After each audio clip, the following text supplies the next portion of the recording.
Bonjour à tous, bienvenue sur Fan de couteaux. Donc aujourd'hui je vous fais une revue de couteaux, la même marque, Condor.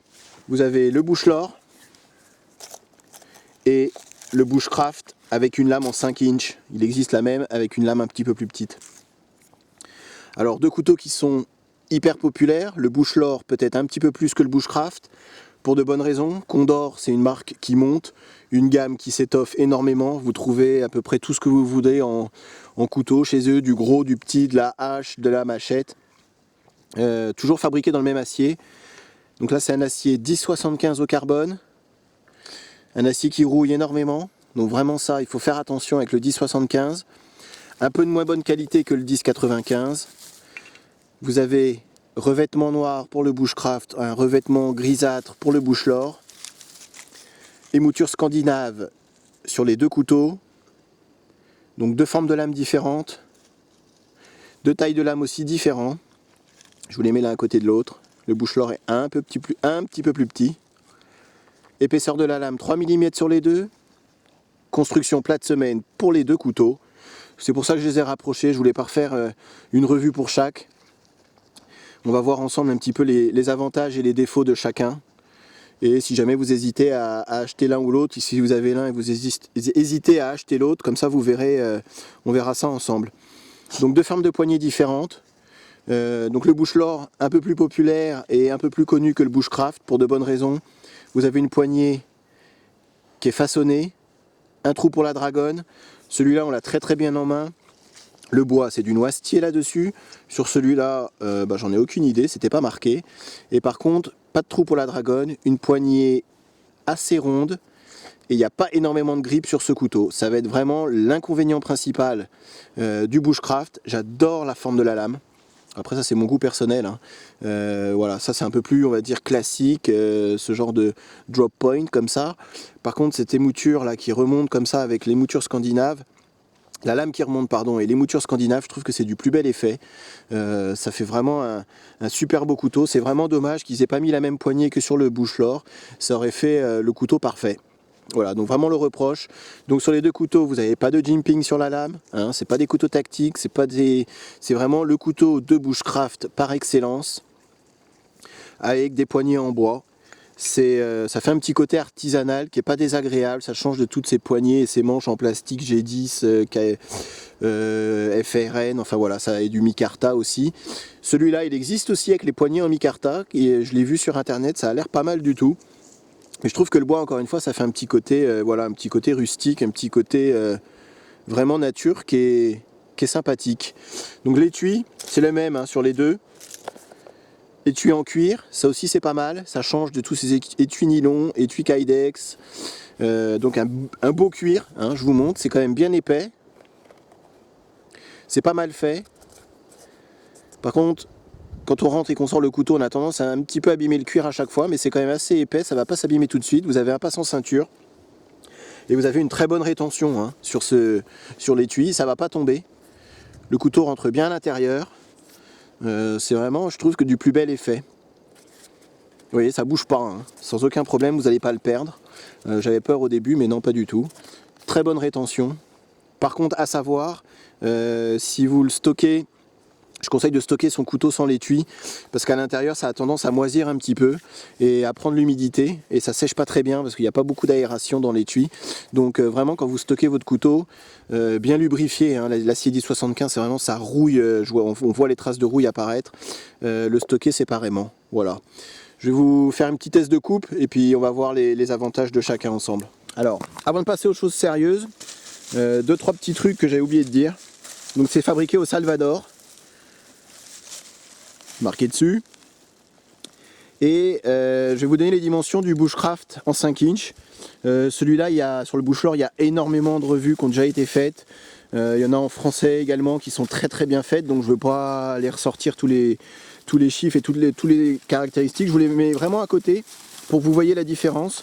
Au niveau de la taille de la poignée, de la taille de la lame, les deux couteaux font à peu près la même taille. Simplement que sur le Bushlor, la poignée est un peu plus grande. Et sur le Bushcraft, c'est la lame qui est plus grande. Donc sur le Bushcraft, hein, la longueur totale c'est 25 cm, 24,4. Donc 25 cm et vous avez une longueur de lame de 12,7 cm.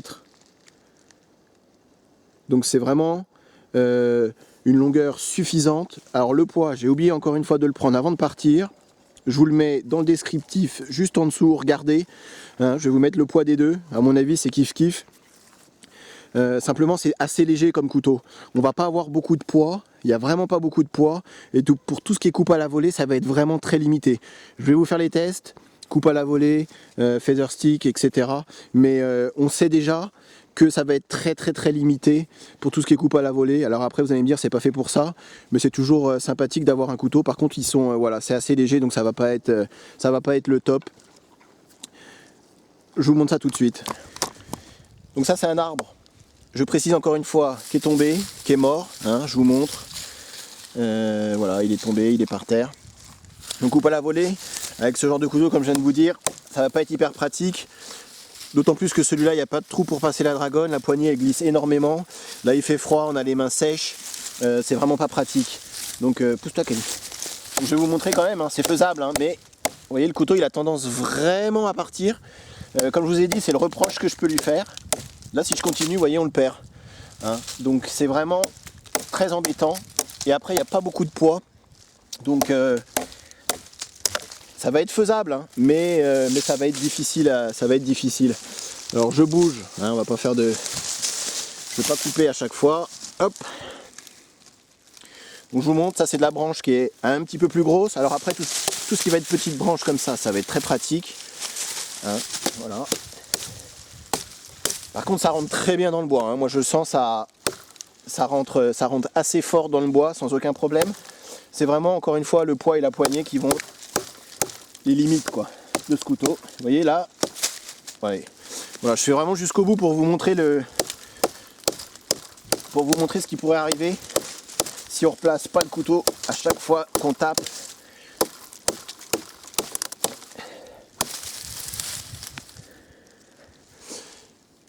Maintenant, c'est le reproche principal qu'on peut faire au bushcraft.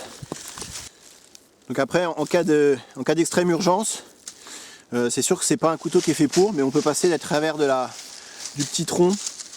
Alors coupe à la volée, on va mettre 2 heures, mais avec cette technique-là, on va y arriver un peu plus facilement. Vous voyez, ça rentre hyper bien. Encore une fois, les moutures scandinaves, j'adore ça pour vraiment tout ce qui est le travail sur le bois. Vous voyez, ça fait quand même en 2 coups, on arrive à faire une sacrée encoche. C'est assez fin hein, au niveau de l'émouture, donc c'est vraiment pas mal. Et vous voyez, on peut, voilà, sans forcément faire de la coupe à la volée.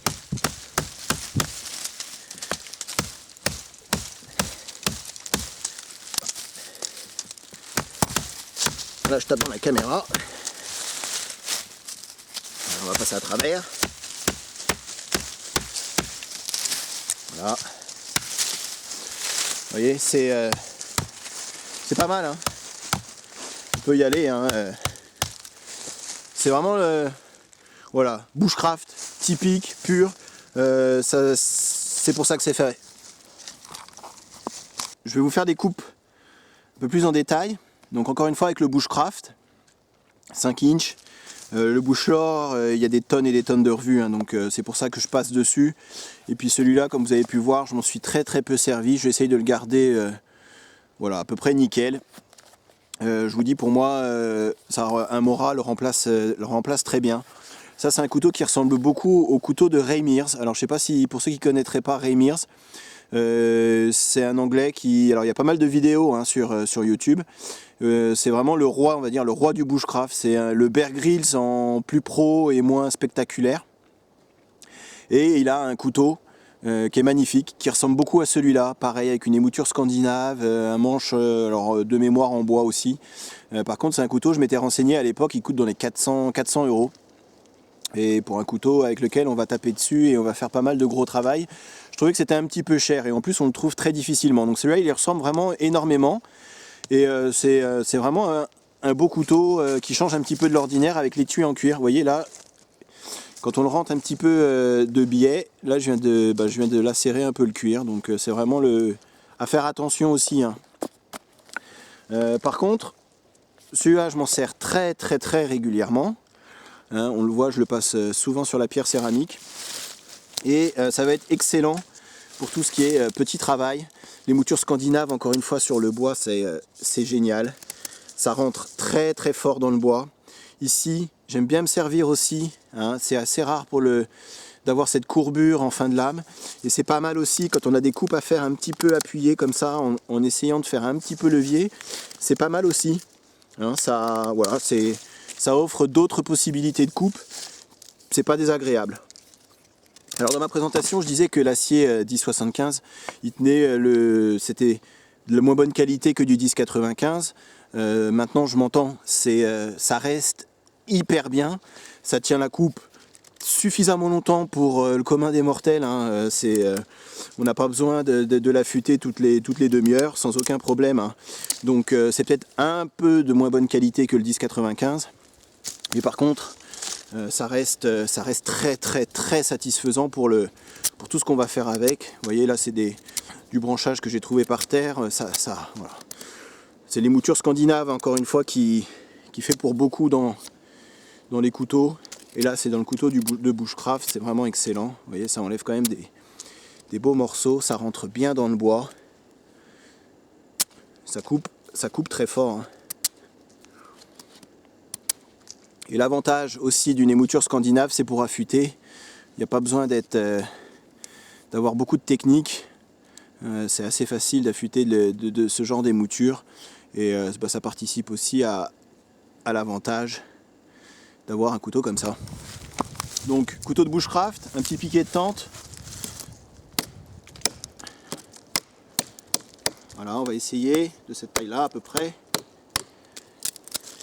Donc c'est peut-être pas forcément le meilleur bois, hein, mais là je vais pas camper ce soir. Ça rentre très fort, hein, vous voyez. Il faut même faire attention parce que ça rentre vraiment très très bien.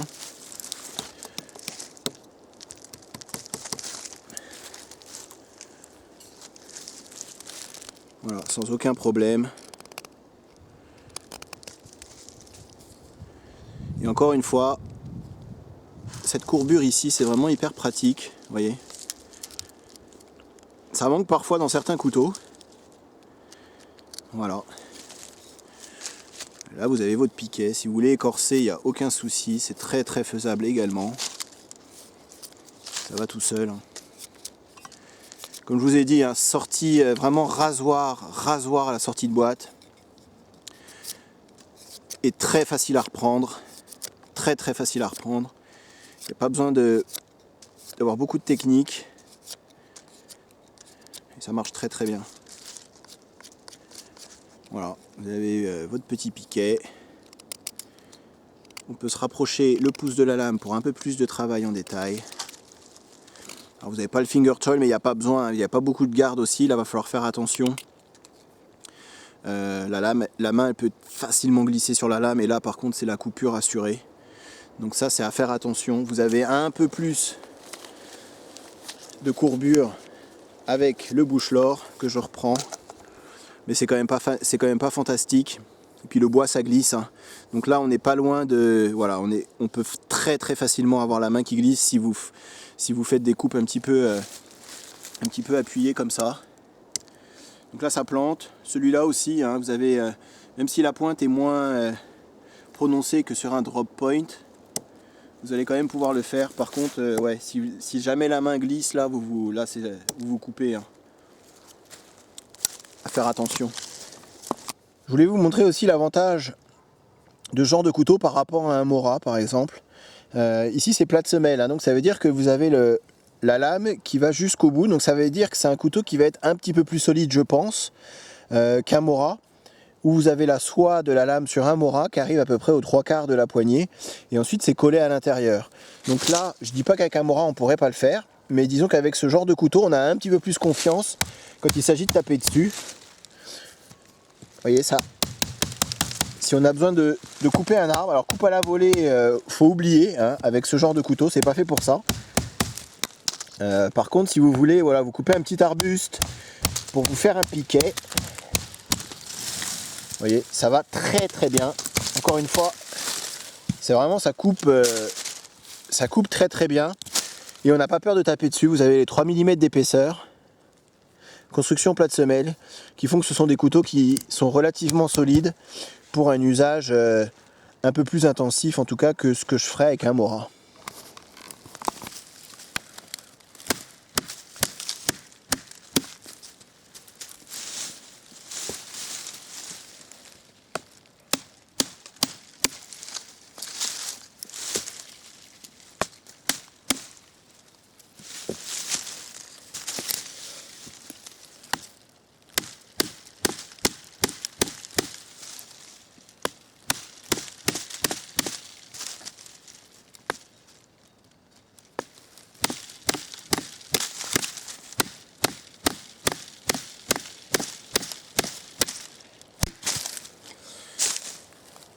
Ça craint pas, hein. On peut taper dessus.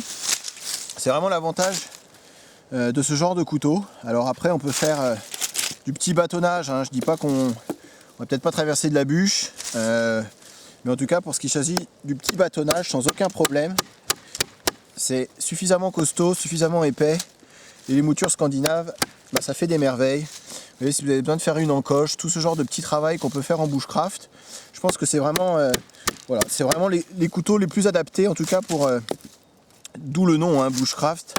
Les moutures scandinaves, c'est vraiment parfait, mieux qu'une émouture plate. C'est un peu moins polyvalent qu'une émouture plate, mais pour tout ce qui est travail du bois, c'est vraiment génial.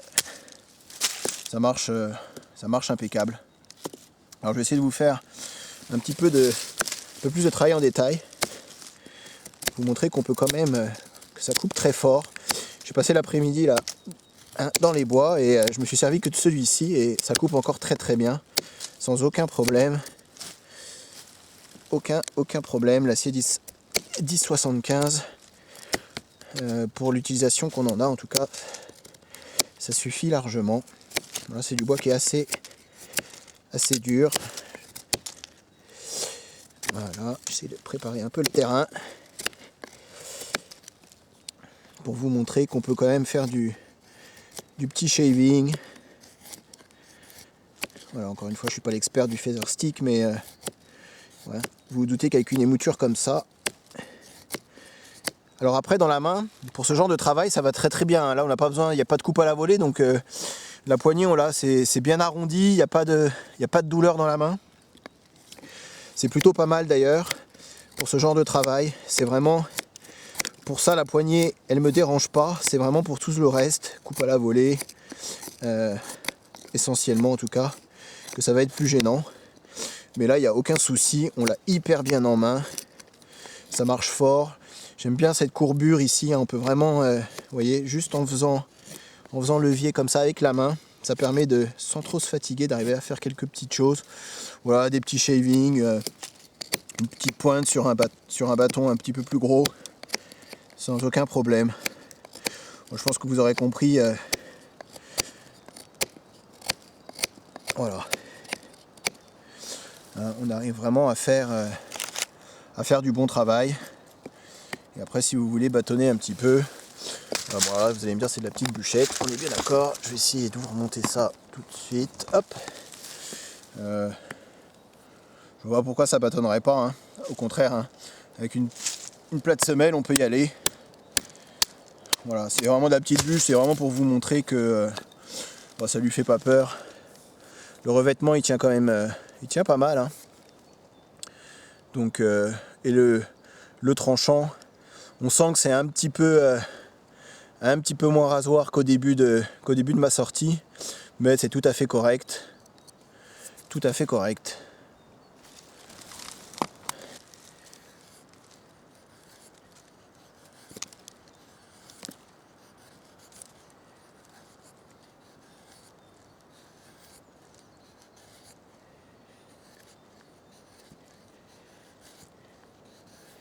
C'est vraiment très plaisant à travailler avec. C'est vraiment hyper agréable. J'aime beaucoup, c'est pour ça que je m'en sers vraiment encore une fois très régulièrement de celui-là, parce que c'est vraiment hyper... sans les coupes à la volée, hein, parce que c'est vraiment ça, c'est impossible à faire. Mais pour tout ce qui est travail de détail, ça coupe vraiment très fort. C'est vraiment, je trouve que c'est hyper bien, très facile à utiliser. On a une lame qui est quand même plus grande hein, que sur un Mora. Et on arrive à faire des choses, voilà, ça, encore une fois je ne suis pas l'expert, mais on arrive à faire du travail assez fin qui va nous permettre en bushcraft de faire pas mal de choses. Pour conclure, sur ces 2 couteaux, je vais vous donner mon avis. Ce n'est que mon avis. Si vous hésitez entre les deux, je pense qu'il vaut mieux opter pour le Bushlor. Regardez encore une fois sur internet, il y a plein de vidéos. Et je pense que voilà, s'il est un peu plus populaire que le bushcraft, c'est pour de bonnes raisons. Vous avez une poignée qui est quand même bien mieux faite que sur le bushcraft. C'est vraiment le reproche que je pourrais faire. Après, vous avez une forme de lame assez classique. Hein.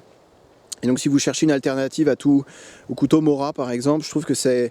Voilà, pour 40 €, vous avez un super produit, très bel étui avec un manche en bois qui change, construction plate semelle, acier 1075 qui est vraiment un très bon acier pour tout ce qu'on va faire, pour nous en tout cas. Hein, on va pas aller partir 15 jours faire du bushcraft, donc c'est vraiment pour l'utilisation qu'on va en avoir en tout cas parfait. Par contre, voilà, si vous aimez bien cette forme de lame qui change un petit peu, c'est ça qui m'a fait acheter celui-là. C'est vraiment cette forme de lame assez particulière. Encore une fois, vous serez déçus comme je l'ai été par cette forme de poignée un petit peu trop ronde et qu'on n'a vraiment pas très bien en main. Alors après, si vous êtes bricoleur, à vous de la customiser. Hein, je vous dis, avec du papier de verre, on peut facilement faire les empreintes de doigts pour vraiment l'avoir à sa main. Et à ce moment-là, ça sera un super couteau. Mais voilà, je voulais que vous sachiez que là-dessus, la poignée, elle est vraiment glissante. Voilà, j'espère que la revue vous a plu, que ça vous a été utile. Et puis à bientôt sur ma chaîne. Salut!